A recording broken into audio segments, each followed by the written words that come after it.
Since it was introduced in the 1800s, standardized testing in Australian schools has attracted controversy and divided opinion. In this series, we examine its pros and cons, including appropriate uses for standardized tests and which students are disadvantaged by them. The National Assessment Program, Literacy and Numeracy, NAPLAN, had its 10th birthday this year, but few well-wishers came to the party.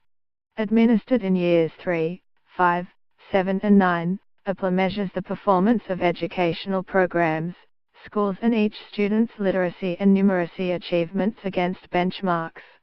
In short, the aim of NAPLAN is to ensure that students and the nation's literacy and numeracy skills are improving. This year, 10 years of data revealed that little has changed since NAPLAN began. After millions of dollars of investment, as well as the abundance of data that NAPLAN has created, we are still not seeing amazing leaps and bounds in achievement. The nation is effectively standing still. NAPLAN is good at measuring differences and change over time. NAPLAN gives us a picture of several aspects of students' learning.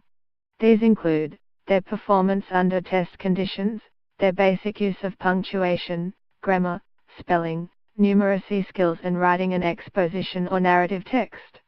NAPLAN has provided data to help us quantify the gap between Indigenous and non-Indigenous students' literacy and numeracy, and provide indicators of where the gap is closing.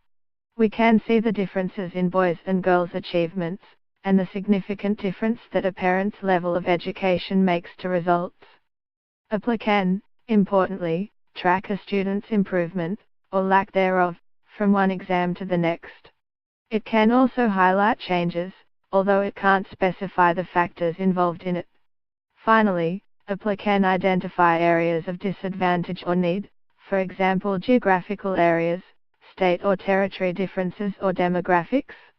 NAPLAN cannot measure creativity or engagement. Despite all that NAPLAN can measure, it only tells part of the story of literacy and numeracy achievement. Results may not show growth of learning in schools with students from low socioeconomic backgrounds or culturally and linguistically diverse students, because it only measures a narrow skill set on one particular day of the year. It does not represent student achievements across the year, nor across the breadth of the curriculum which schools use to evaluate their programs. It also does not measure engagement in learning. Engagement can look like students enjoying reading, willingness to engage in numeracy tasks or whether they are using these skills outside a test situation. This leaves little room for creative play with the style of writing prescribed, promoting very structured teaching of the texts. It's far easier to provide students with a simplistic structure and key language features, rather than encourage a creative response with more complexity. An assessor may not value the difference in writing style, as it is not reflected in the marking criteria. One wonders how Shakespeare would have performed on NAPLAN.